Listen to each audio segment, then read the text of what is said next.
अगर आप इस वीडियो पे आए हैं तो आप नॉलेज लेने आए हैं किस चीज़ का, कि इम्प्लांट जो है उसकी कॉस्ट कितनी है। तो आपको इस चीज़ का नॉलेज होना चाहिए कि आपने जिससे भी इम्प्लांट लगवाना है, जो डेंटिस्ट है आपका या सर्जन है, उससे कौन सी डिस्कशन करनी है, किन ग्राउंड्स पे आपने उससे बात करनी है और किस तरह वो चार्जेस हैं वो डिसाइड होंगे। और ये आपको कैसे पता चलेगा कि जो चार्जेस या जो चीज़ें उसने बताई हैं वो वाकयातन वही हैं। और अगर आप जानना चाहते हैं कि डेंटल इम्प्लांट है क्या चीज़, तो इसके बारे में मैंने डिस्कशन की हुई है, आप ये वीडियो देख सकते हैं, लिंक आपको डिस्क्रिप्शन में मिल जाएगा।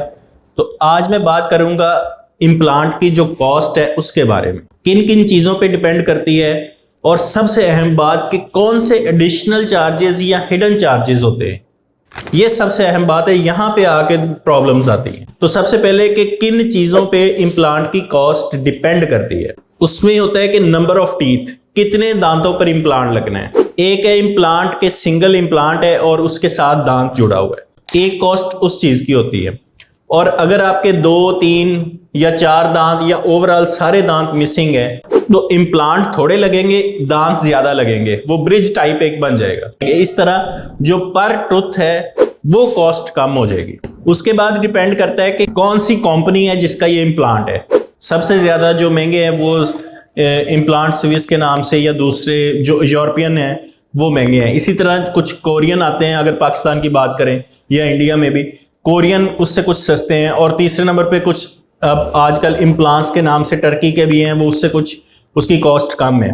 तो इम्प्लांट की जो कंपनी है, कौन सी कंपनी इसे बना रही है, ये भी डिपेंड करता है कि इसकी कॉस्ट कितनी होगी। इसके बाद जो चीज है कि एडिशनल सर्जरी। अब एडिशनल सर्जरी क्यों की जाती है? देखिए, इम्प्लांट जो लगना है ना, उसने सारे का सारा हड्डी के अंदर सबमर्ज होना है, उसके अंदर होना है।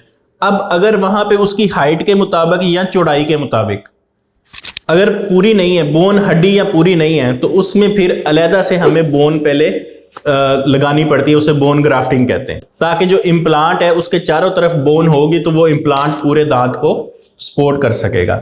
इसी तरह ऊपर वाले दांतों में अक्सर होता है साइनस लिफ्ट, यानी स्पेस कम है, ऊपर जो साइनस की वॉल है वो आई हुई है, तो उसको ऊपर उठाने के लिए साइनस लिफ्ट की जो सर्जरी है वो की जाती है। इन दोनों सूरतों में जो इम्प्लांट की कॉस्ट है उसमें ये सर्जरी की और बोन की या साइनस लिफ्ट प्रोसीजर जो है इसकी कॉस्ट एडिशन हो जाएगी इसमें। इसके बाद डिपेंड करता है, बाज क्लिनिक में सर्जन की कॉस्ट होती है, यानी कि कुछ लोग जो हैं वो मैक्सिलोफेशियल सर्जन से ये काम करवाते हैं, तो उसकी कॉस्ट भी उसमें ऐड करते हैं। और इसके बाद जो लास्ट में चीज है कि आपने दांत लगवाना कब है।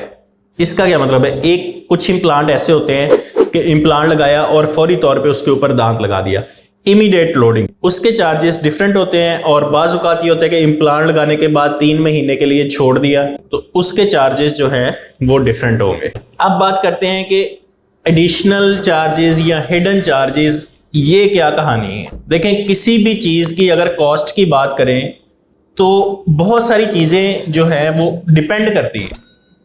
सबसे पहले लोकेशन, आपके क्लिनिक की लोकेशन क्या है। क्लिनिक की लोकेशन इसलिए मैटर करती है, अगर किसी पोश एरिया में कोई क्लिनिक है तो उसके रेंट के चार्जेस, स्टाफ के चार्जेस, ये सारी चीज़ें भी ज़्यादा होंगी, वो भी इसी में ऐड होनी है। अगर किसी रूरल एरिया में है, देहाती इलाके में है, तो उसमें चार्जेस जो हैं वो कम होंगे। फिर उसके बाद जो डेंटिस्ट है उसका एक्सपीरियंस कितना है, जो काम आप करवा रहे हैं वो किससे करवा रहे हैं, ये भी चीज़ पे डिपेंड करता है। और तीसरी चीज़ ये भी होती है कि उस जो क्लिनिक में है उसमें कैसे प्रोटोकॉल्स फॉलो किए जाते हैं, स्टरलाइजेशन का प्रोटोकॉल कैसा है, क्लीनलीनेस कैसी है, एनवायरनमेंट कैसा है, स्टाफ जो है वो कितना तजर्बाकार है, इन सारी चीज़ों पे डिपेंड करता है। अब कुछ जो होते हैं वो इसमें चार्जेस जो हैं कि आपने डेंटिस्ट के साथ किन ग्राउंड्स पे बात करनी है, ये चीज़ें पहले क्लियर करेंगे तो बाद में परेशानी का बायस नहीं बनेगी।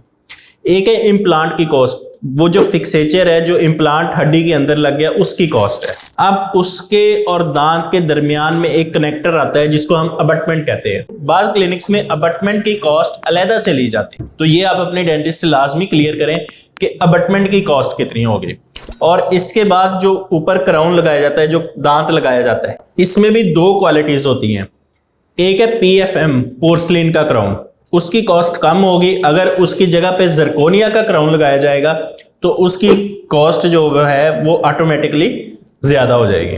अब आते हैं कि कॉस्ट कितनी होती है। नॉर्मली ये होता है कि अगर पाकिस्तान की बात करें तो कम से कम 50,000 और ज्यादा से ज्यादा 1.5 लाख 1,70,000 यहाँ तक ये कॉस्ट जो है वो वेरी करती है।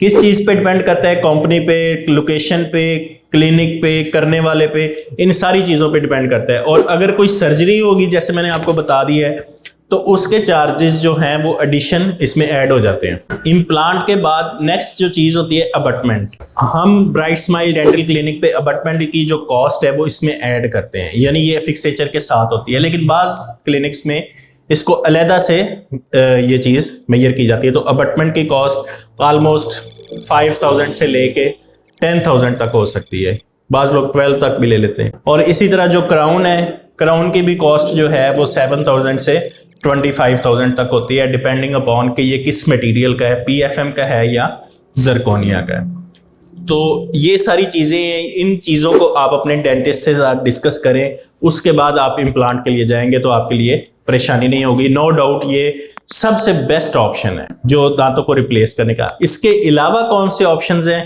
उसके बारे में अगर आप जानना चाहते हैं तो वीडियो है, लाजमी इसको देखें ताकि आप अपने लिए ये सिलेक्ट कर सकें कि आपके लिए कौन सा ऑप्शन जो है वो सूट करता है और किस चीज़ पे डिपेंड करता है। अगर वीडियो आपको पसंद आई हो तो लाजमी दोस्तों तक शेयर करें और चैनल को सब्सक्राइब करें। Thank you.